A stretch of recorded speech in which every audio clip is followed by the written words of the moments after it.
다채로운 빛을 가진 우리 전통 조명의 역사를 찾아서. 안녕하십니까, 한국전력 가게사 이상일입니다. 여러분께서 한국의 전통 조명이라는 단어를 들으시면 어떠한 이미지가 바로 떠오르실까요? 아마 대다수의 분들이 지금 비슷한 모습을 상상하실 가능성이 큽니다. 가장 친숙하고 유명한 종류는 네모난 직사각형 형태의 빛이 비추는 창이 달린 바닥에 세워둘 수 있는 종류입니다. 지금 세계적인 관광지로 변모한 경복궁에 가보시면 궁궐 내의 많은 조명을 이 종류로 꾸며놓았으며, 또한 3개월 만에 시청수 3억 회를 돌파한 K-POP 데몬 헌터스 중간에 궁궐 장면에서도 나오고 있습니다. 덕분에 전 세계에서 가장 유명한 한국의 전통 조명이라 할 수 있겠습니다. 또한 사실은 여행지에서도 우리는 전통 조명을 쉽게 접하고 있습니다. 주말이나 휴일에 등산 나설 때 그 도중에 지나갈 수 있는 사찰에서 많은 수의 원형 또는 연꽃 모양으로 생긴 매달린 조명 도구를 볼 수 있습니다. 이런 모양의 조명 도구는 석가탄신일에 다가와지면서 도심에서도 쉽게 찾아볼 수 있습니다.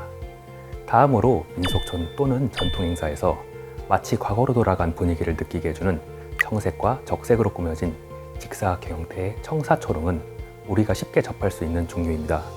이렇게만 본다면 우리는 전통 조명에 대해 아주 잘 알고 있다는 생각이 들기도 합니다. 하지만 사실 지금까지 알아본 종류는 한국의 전통 조명 역사 속에서 일부분만 차지하고 있습니다. 한국의 빛과 조명 역사는 우리의 상상보다도 더 오랜 시간을 가져왔으며, 그렇기에 각 시대마다 다양한 종류가 변화와 발전 과정을 거쳤습니다. 다만 우리에게는 아직 잘 알려지지 않았을 뿐입니다. 마치 지금 전기가 너무나 일상적으로 보급되어 언제나 우리의 밤을 당연히 밝혀주고 있기에 빛의 소중함을 잘 느끼지 못하기 때문에 아마 그 역사 역시 큰 관심을 받지 못했을 것입니다. 그렇다면 지금부터 저와 함께 잊혀진 우리 빛의 역사를 찾아가 보겠습니다. 우리는 앞선 이화를 통해 후기 구석기 시대 이미 인류가 조명 도구를 고안하였고 국내에서도 그 가능성이 있음을 확인하였습니다.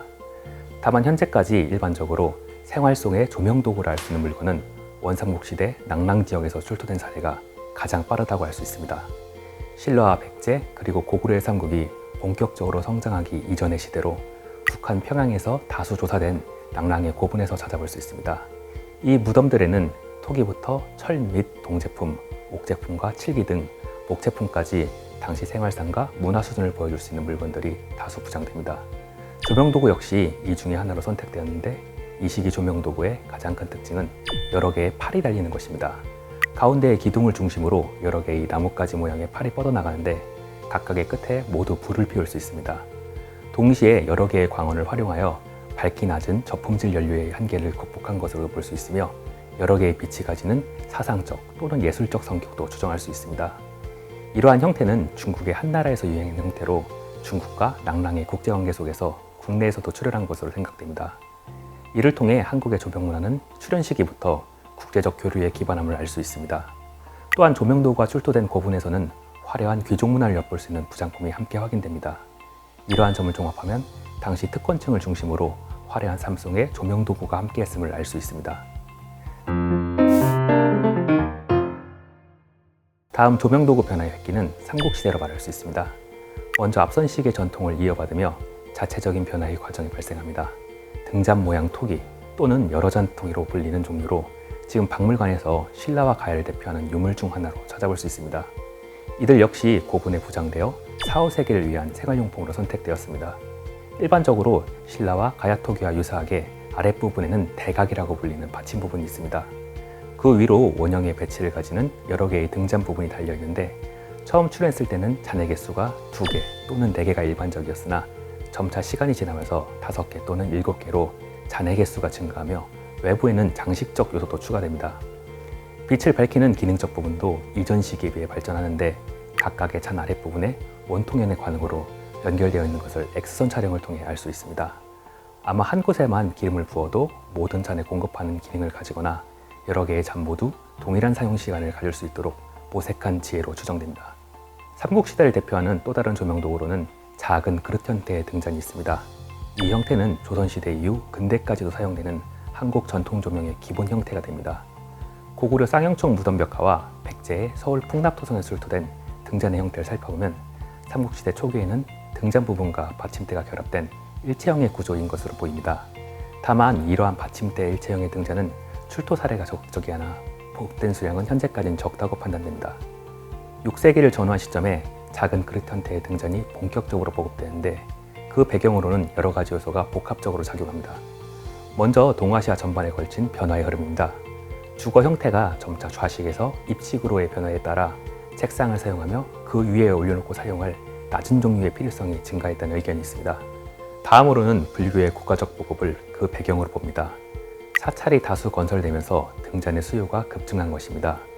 불교 경전에서는 부처에게 올리는 주요한 공양품의 하나로 향과 함께 등을 말하고 있습니다. 즉 연등 공양의 성격으로 실제로 현재 신라의 수도 경주, 백제의 수도 부여 등의 고도 지역의 사찰에서는 정말 많은 양의 등잔이 출토됩니다. 마지막으로는 국가제도의 정비와 문서 행정의 시작입니다. 삼국시대에는 율령이 반포되며 고도화된 행정 시스템이 도입됩니다. 그 과정에서 문서 작업은 필연적인 것으로 우리가 밤에 야근을 할 때 불을 환히 밝히고 일을 하듯이 삼국시대 관리들도 등잔을 밝히며 일을 했을 것입니다. 추가적으로 왕실과 귀족, 승려 등 상위 계급의 공부 및 수행과도 관련됩니다. 논어와 구구단이 적힌 나무 문서, 즉 목간이 출소되고 있습니다. 밤에도 불을 밝히며 문자생을 들었을 것이며 승려들도 경전을 읊으며 수행을 하였을 것입니다. 다음으로 통일신라 시대에 접어들면 조명문화가 급속도로 발전합니다. 아마 삼국통일을 통해 급격히 증가한 물산의 생산에 기반했을 것입니다. 이를 알 수 있는 재미있는 기록이 삼국을 통일한 태종무용을 식사가 백제의 멸망 이후 쌀은 하루 3말에서 6말로, 꽁은 하루 9말에서 10마리로 늘었다는 기록이 있습니다. 본래 고대 사회에서 식품용으로도 부족하고 귀한 기름을 조명 용도로 사용한다는 것은 매우 큰 자원을 소모하는 행위입니다. 그러나 통일신라 시대 사찰 및 태자의 별궁인 동궁과 같은 왕실적에서 더욱더 많은 수량이 등장해 출소되고 있어 조명 문화의 보급을 알 수 있습니다. 당시 사회에는 또 다른 종류의 조명 도구도 보급된 것으로 보인다. 그것이 바로 초입니다. 사실 삼국시대 말에도 백제의 태자가 일본의 양봉 기술을 전했다는 기록이 있어 밀랍을 활용한 초가 있었을 가능성이 크며 이와 연관된 유물도 종종 보입니다. 다만 유의미한 사용을 시작한 것은 통일신라 시대로 경주 월제에서 출토된 초심지를 자르는 가위가 대표적 증거입니다. 보물로 이 가위는 화려하게 장식되어 있어 당시 조명 문화의 높은 수준을 알 수 있습니다. 초의 사용은 촛대의 출현 역시 불러오게 됩니다. 초를 고정해서 사용하는 도구로 화려한 형태가 확인됩니다. 통일신라 시대 촛대는 장식성이 강한 청동 제품이 있으며 정교하게 돌을 깎아서 만든 종류도 있습니다. 조명 문화의 발전과 확산은 고려 시대에도 이어집니다. 먼저 등잔의 재질에서 큰 변화가 발생합니다. 본래 토기로 만들어지던 등잔은 화려하고 정교한 청동 그릇으로 생산됩니다.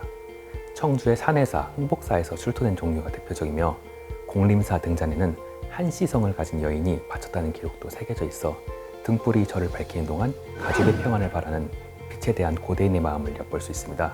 촛대와 등잔을 올릴 수 있는 광명대도 다수 확인되며 화려한 형태의 종류와 염주알 모양의 기둥을 가진 종류가 대표적입니다. 고려시대에는 사찰의 석등도 주목할 수 있습니다. 최초의 석등은 백제시대로 익산 미륵사지가 대표적입니다. 통일신라 시대에는 백제의 평면 팔각형 형태를 이어나가지만 고려시대에 접어들며 다른 불교 문화권과 다른 새로운 양식이 발전합니다. 쌍사 석등, 그리고 장구나 붕 모형의 고복형 석등, 인물 모습 석등으로 화려한 모습을 보입니다. 또 하나 고려시대 조명도구의 재미있는 변화는 토기 등잔의 모양이 오히려 투박해지는 등 제작의 정성이 줄어드는 것입니다. 이를 통해 조명도구의 보급이 다시 어려운 것인가 생각할 수도 있지만 오히려 정성을 들이지 않는다는 것은 조명도구가 너무나 일상적인 도구가 되었다는 의미입니다.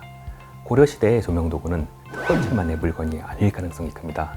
아마 일반 사람들도 기름을 구해서 사용할 수 있는 생활 속 도구로 자리 잡았을 것입니다.